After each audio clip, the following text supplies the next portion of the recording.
Some ghosts don't haunt you, they wait for you to return. Harrison Ford hadn't touched a flight stick in years, not since the day the sky nearly took him for good. But one silent morning in Nevada, an old code reactivated itself, a code no one had used since his brother vanished without a trace. It said 3 letters, K-17, and that was enough. Enough to bring him back to the place he swore never to walk into again. Not as a pilot, not as a legend, but as a witness. Before we dive in, let us know where you're watching from today, and if you like this story, don't forget to subscribe. Langley Air Force Base, 0743 hours. The sun hadn't risen fully, but the engines were already warming. Inside Hangar 3, second-year pilots shuffled across the concrete, gear strapped, helmets underarm, chatter light but khaki. Coffee cups in hand, they laughed between briefings and simulator logs. This was their world now: precision, youth, control. Then the door opened, boots not fast, not loud, just steady, worn, too worn. The kind of souls that carried stories, not rank. Heads turned not in salute but in skepticism. The man who stepped in wasn't supposed to be there. No ID, no crew tag. A flight suit faded past regulation blue, sleeves creased not by press but by memory. No insignia, no patches. The stitching at the collar frayed just enough to prove this wasn't issued last month or last decade. His hair was silver, his jawline sharp, and his eyes, stiller than most men half his age, scanned the hangar like it owed him an answer. It didn't blink. One pilot whispered, "Is that?" Another replied, "No, can't be, he's..." "What, 80? A third chuckled, "Looks like someone's grandpa got lost on base tour day." Near the command deck, Colonel Richard Holden caught the shift in tone. He sipped his coffee, didn't look up immediately, just let the silence spread enough for attention to tilt toward him. Then he raised his voice just loud enough to carry. "Sir, unless you're here for the museum display," he said, gesturing casually with his cup, "this hangar's restricted. We're not filming a reboot." No one laughed at first. Then someone near the rear snorted. That opened the dam. Chuckles, side eyes, elbows nudged into ribs. Holden smirked. His lieutenants followed. The old man didn't flinch. He kept walking, 20 steps in, then 30. His hands never moved. His eyes never broke. Just presence, uninvited, unbothered, unflinching. A younger officer, maybe 24, leaned to whisper, "Is that Harrison Ford?" Holden caught it. He turned slowly, now watching. "No way," he said. "That guy flies movie props, biplanes. This is an operational squadron, not a Comic-Con panel." Ford stopped. Not because of the words, because of where he was, 10 feet from the flight deck podium. Right where the first crash report of Phantom Raptor had been logged 5 years ago. The floor still bore a faint mark, not visible unless you'd seen it happen. He had. Holden stepped forward. "I don't know who authorized this visit, but I suggest you find your way to the base gate before someone has to escort you, or before someone mistakes this for a security breach." Ford looked at him, just once, then past him, not at the junior officers, not at the smirks, just at the aircraft behind them. New coats of paint. Same flawed flight logic. Same broken pattern. He exhaled, quiet, sharp. Then he turned around, no speech, no rebuttal, just one turn and a walk toward the exit. The room paused, not in respect, in confusion, the kind of silence when no one's sure if the joke ended or began. "Maybe bring the whip next time, Indiana," Holden called after him. "We love a good show." That got them. Laughter rose, phones discreetly aimed. One pilot tilted his device, catching Ford's retreating silhouette. But the door, biometric level 3 clearance, opened for him before he reached it. Not with a buzz, not with a scan, just blinked green, unlocked. Nobody noticed, not really, except one. 3 floors below in operations, a junior analyst frowned at console. His headset lit. "Command," he said quietly. "We just got a ping from a dormant clearance protocol. Designation K-17. The voice on the other end paused. "Repeat that." "K-17 just went active. Phantom trigger. External signal." Someone just walked through a secure door upstairs, and the system didn't challenge them. Back in Hangar 3, the laughter had faded. Ford was gone, but the air hadn't moved, like the oxygen hadn't caught up yet. And a few pilots, just a few, glanced at the door he left through, brows drawn, unease settling beneath the uniforms they thought gave them clarity. Lieutenant Martinez said nothing, but she had turned off her phone. No one told her to. Colonel Holden smirked again. "Lesson 1, he said to no one in particular, "don't get distracted by ghosts, they don't fly." But outside, the wind shifted direction for the first time all morning, just enough to lift dust off the tarmac, not much, just enough to mark where someone had passed. And somewhere in a far corner of base command, a light that hadn't blinked in 17 years began to pulse. East of Tanapa. The road vanished into dust before the map even stopped trying. The sun hung low but heavy, pressing the desert flat. A black pickup rolled off the service trail, tires crunching over gravel that hadn't been disturbed in years. It stopped beside nothing, or at least what most would call nothing. But Harrison Ford knew where he was. Stepped out slowly, no hat, no gloves, just that same faded flight suit now touched by desert light like it belonged here. His boots met the earth with a weight that didn't make sound but made presence. 12 steps forward, not rushed, not hesitant, just remembered, there it was. Half buried, half erased by wind. A slab of granite angled just slightly toward the sky. No plaque, no base-issued marker. Just one line, hand-cut, worn shallow by time and silence. LT, John Ford, KIA 1980 Ford stood over it, not like a man reading something, like someone remembering what it felt like to carve it. His shadow stretched long across the stone. The wind stopped, not slowed, stopped. The kind of stillness that doesn't ask for permission. He crouched, brushed the dust with his sleeve. The letters surfaced, not fresh but present, like they were waiting for him to come back. His hand lingered over the J, then withdrew. "You got out the only way they let you," he said softly. "And I stayed, not sure what that means anymore." His voice wasn't cracked. It was dry, like sand on steel. A plane had gone down, not the kind they admit, not on maps, not in logs. Payload classified, team wiped. Only one body recovered, John or parts of him. Ford never got the rest. Just a flight recorder that didn't match mission specs and a chain of command that couldn't look him in the eye. They'd told him it was a navigational error, told him the radio failed, told him nothing. He didn't ask after that. He just flew. Fires, floods, snow. He flew because staying on the ground felt like betrayal. Even now, the weight hadn't shifted. "You should have had the sky," he whispered, "but they clipped your wings to keep their story clean."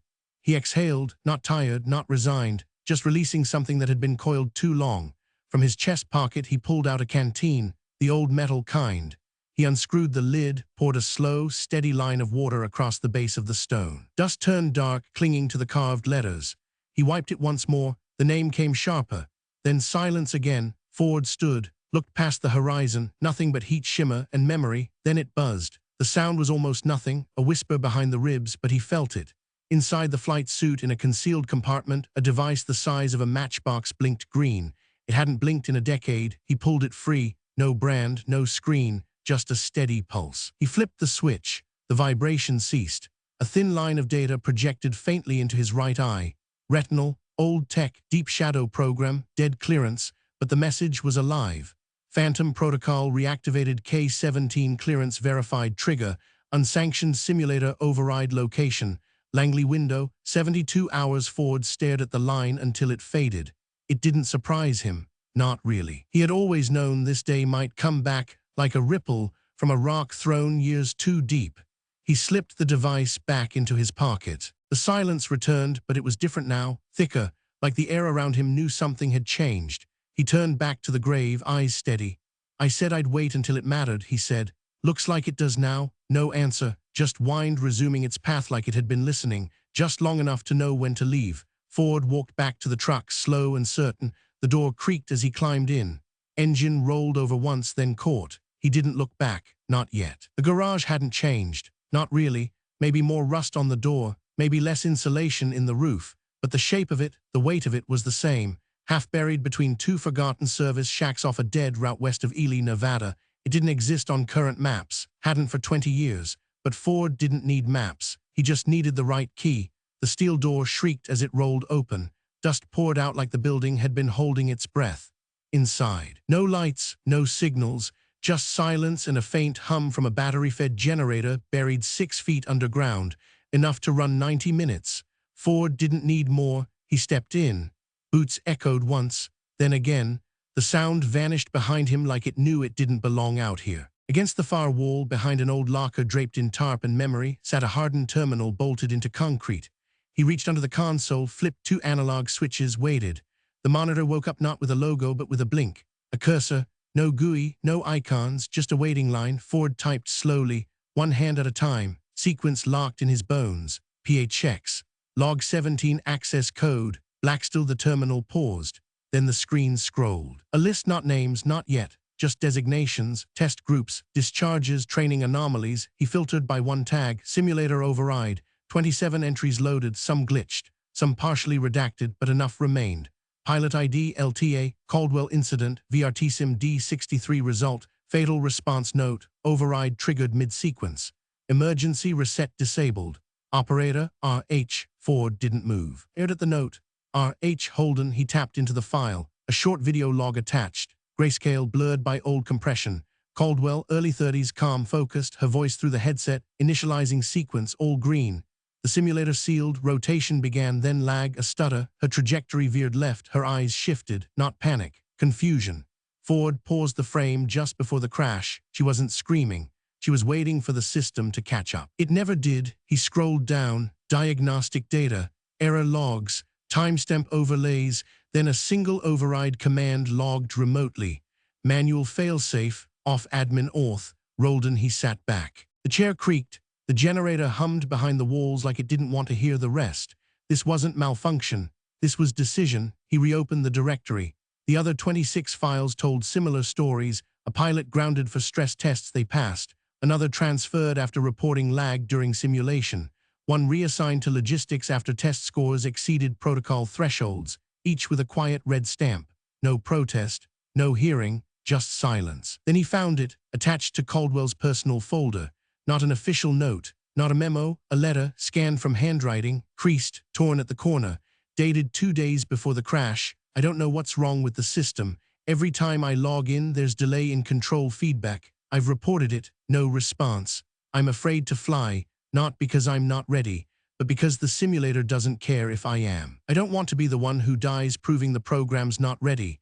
Ford read it twice, then again. He rested the paper on the edge of the terminal. His hand stayed there, not gripping, just placed, like anchoring the weight of what he now knew. This wasn't about one pilot. It wasn't even about 27. It was about the system that made forgetting easier than fixing. Ford leaned forward, typed one more line. New directory, response. Phantom files, 27 status, pending. He saved it, then shut the terminal down. The screen went black, but the weight didn't. Outside, the wind had started to rise again, quiet, purposeful. Inside, Ford stood still, breathing even, eyes calm, not because he had answers, because now he had names. The diner sat at the edge of a forgotten highway, tucked between a shuttered gas station and a pawn shop with no lights. Neon buzzed half-dead above the window, casting a flicker that didn't reach past the glass.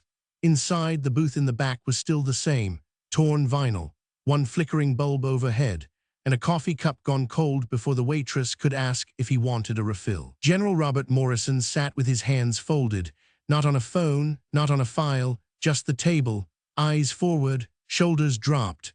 A man who had read too many reports and signed too many condolences. The door creaked. No chime, just a shift in air. Ford walked in, no coat, no hat, just the same flight suit, dust from the desert still clinging to the cuffs. He crossed the floor without a word, slid into the seat across from Morrison like it had been reserved. Then he set the folder down. Thick, worn, edges curled. Morrison looked at it, then at him.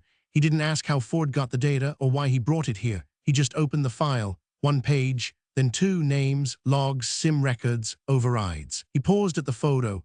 Caldwell, frozen mid-simulation, eyes wide, trusting. He closed the file slowly.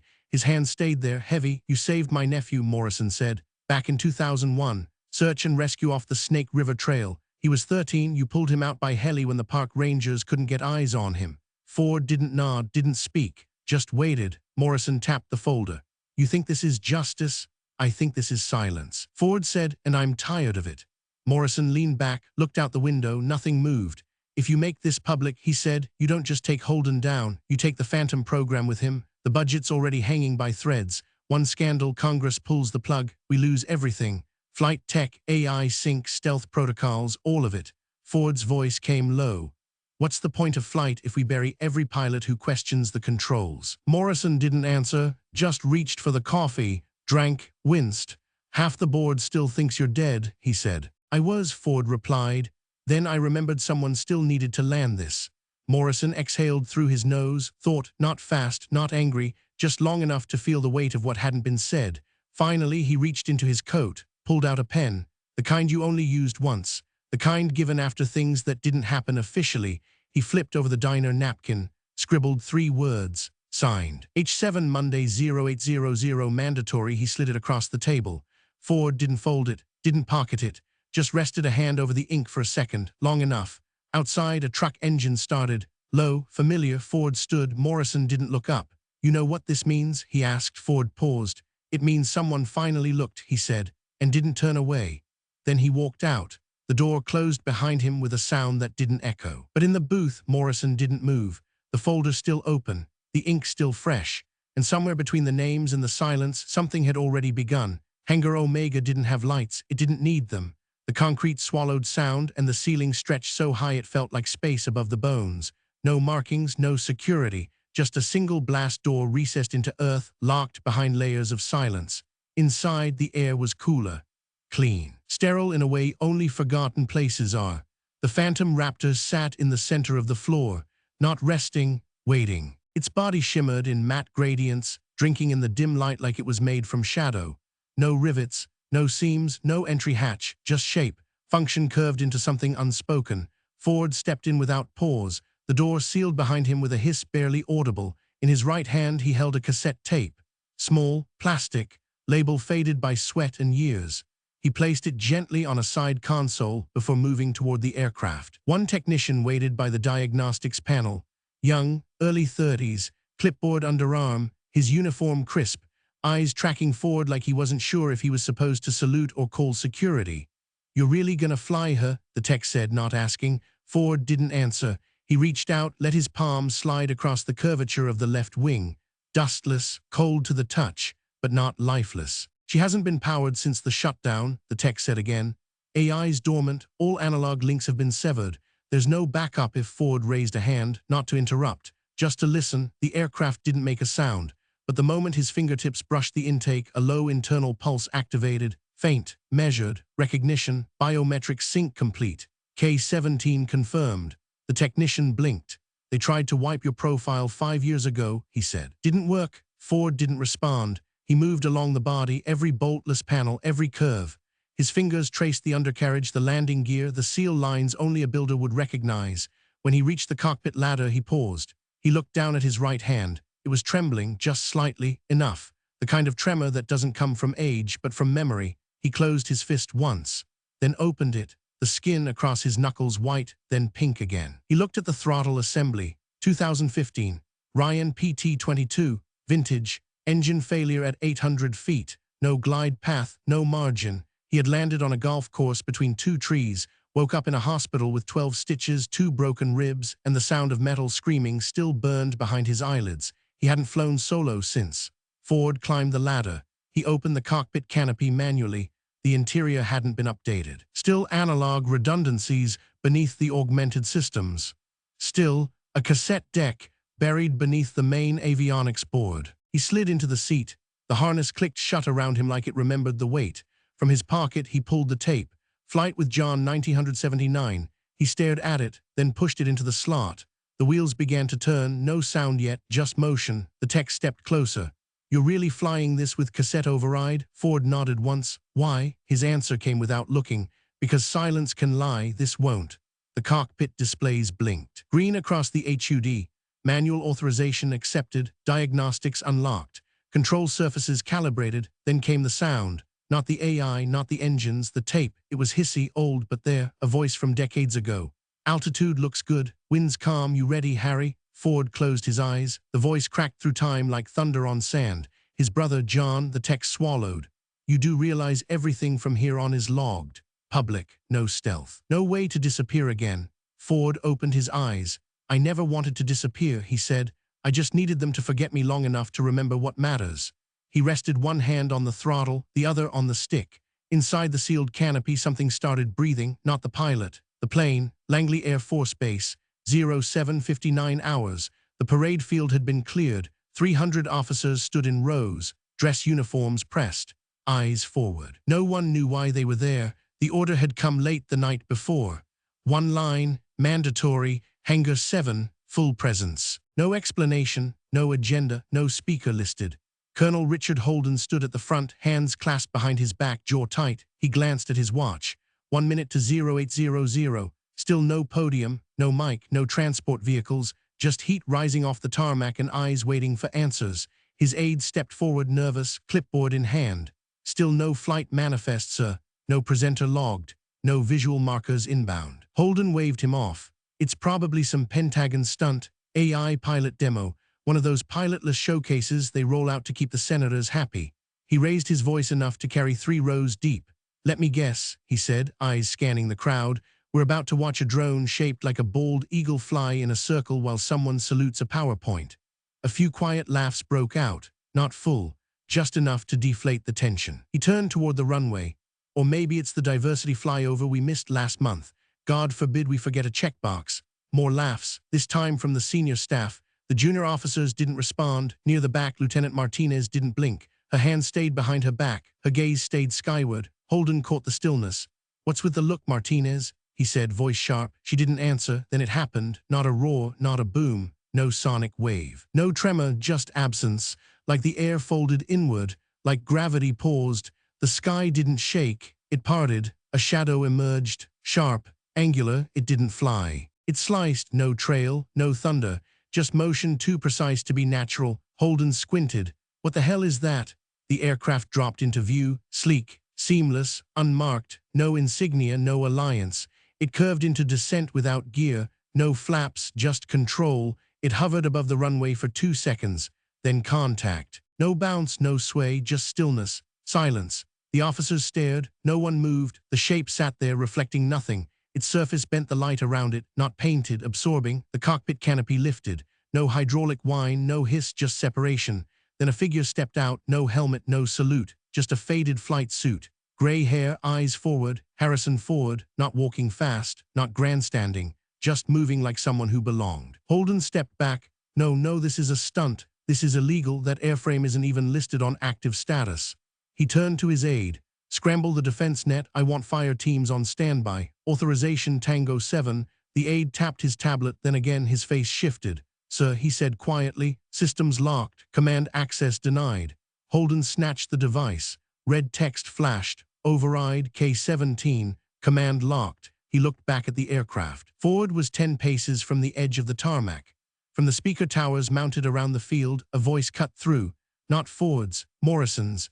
"Effective 0800 hours, Colonel Richard Holden is relieved of duty pending full investigation into simulator sabotage, pilot suppression, and unlawful override of Phantom training protocols."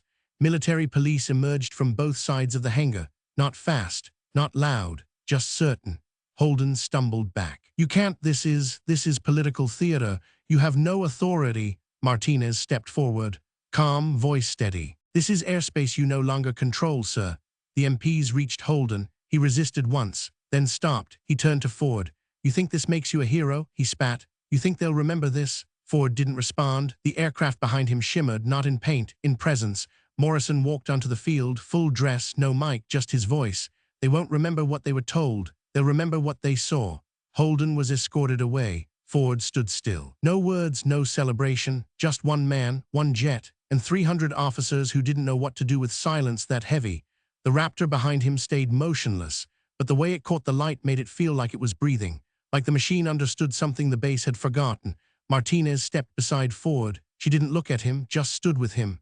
"You didn't say a word," she said softly. Ford glanced at her. "Didn't need to."